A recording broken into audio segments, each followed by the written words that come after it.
guys, Miss Brummel here. We're going to do some practice proofs now using our triangle congruent shortcuts. Okay, so remember we always have to have three pieces that we know are congruent, or if it's a right triangle, then we can use our HL shortcut. Okay, so this says prove the triangles are given.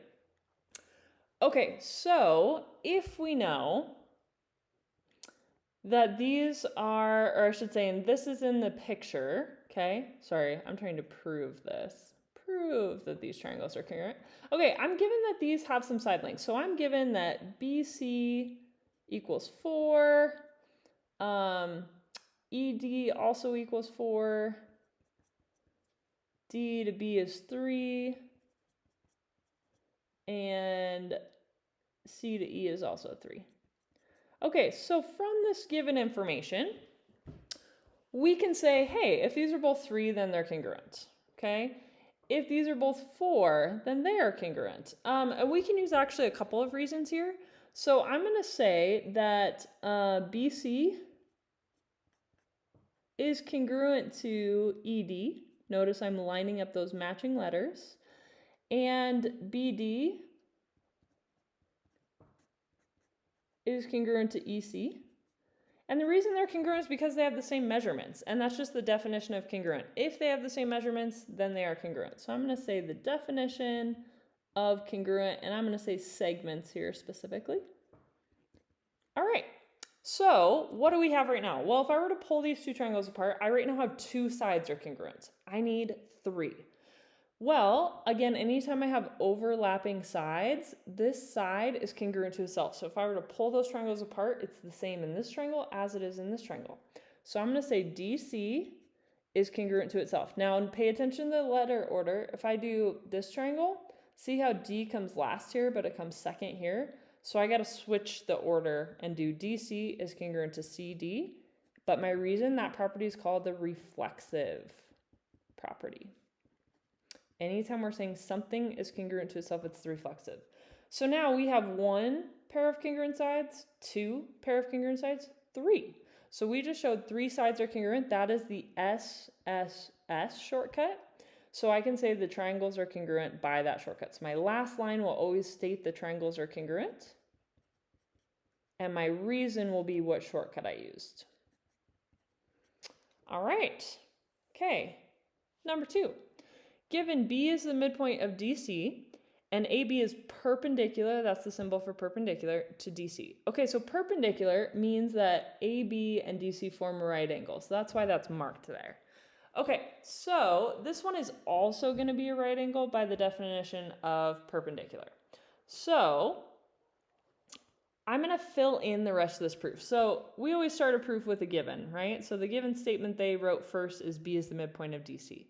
Now my next reason says use the definition of midpoint. So what information do I get from this? Remember, my goal is to prove that these 2 triangles are congruent. So I need to show 3 pieces are congruent and then state what shortcut. So right now we have nothing is congruent, right? The only thing I know now is if B is in the middle of DC, that this piece has to be congruent to this piece. That's what the midpoint tells us, that it's dividing it exactly in half and the 2 halves are congruent.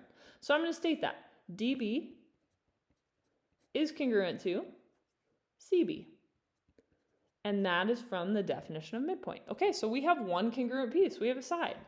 Now the other given we have is that AB is perpendicular to DC. And so from that, we know that those 2 angles are right angles, okay?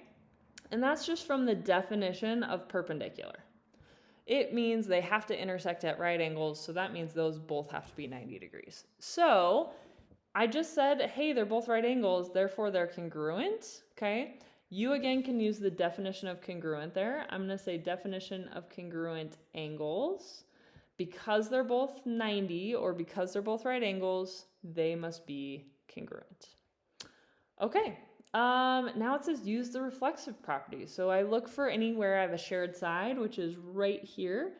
AB, if I pull those 2 triangles apart, is congruent to itself. Now notice the order, AB, AB, it's the same. So I can say AB is congruent to itself. Okay, so they're saying that's enough to say the triangles are congruent. So now I have to decide which shortcut I used.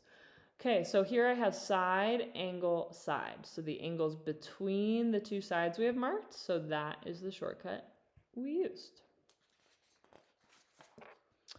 Okay, example 3.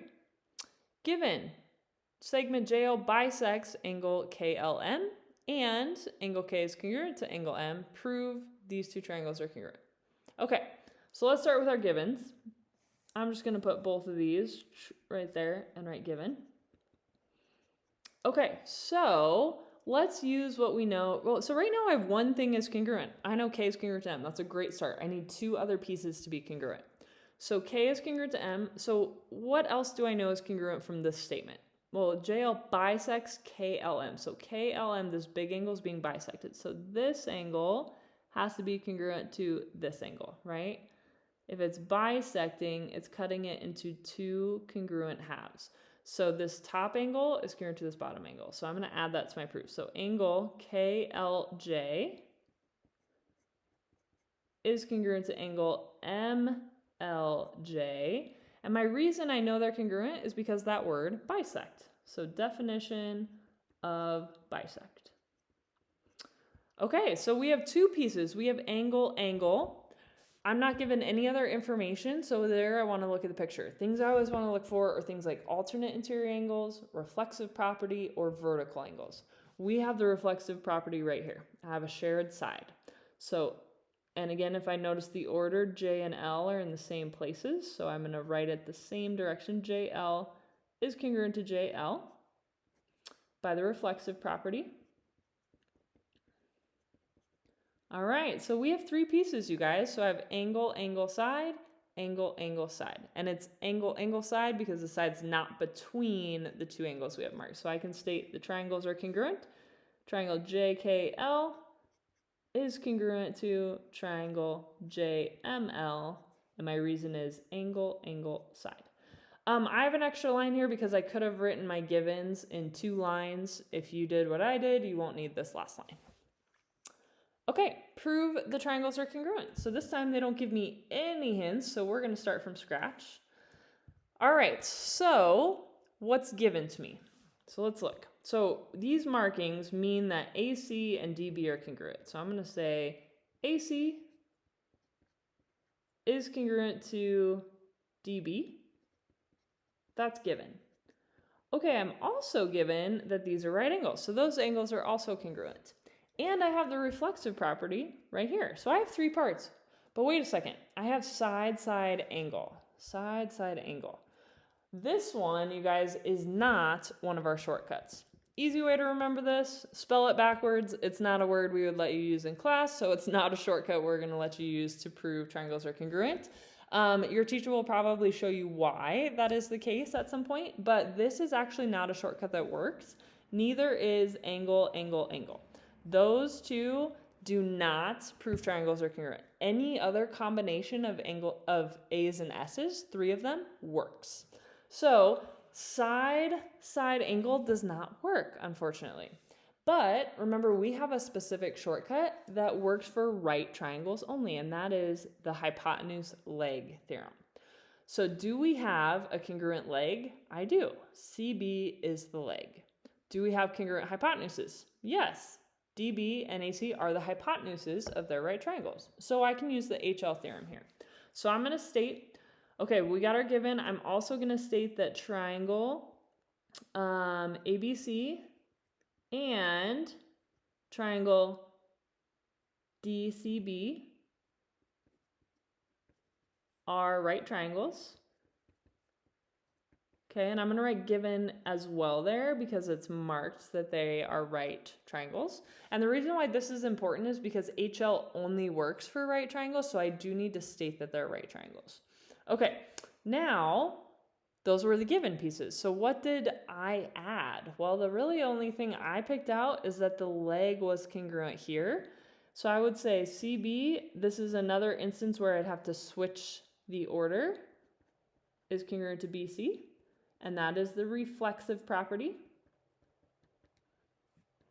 All right, so we have right triangles, check, hypotenuse, check, leg, check.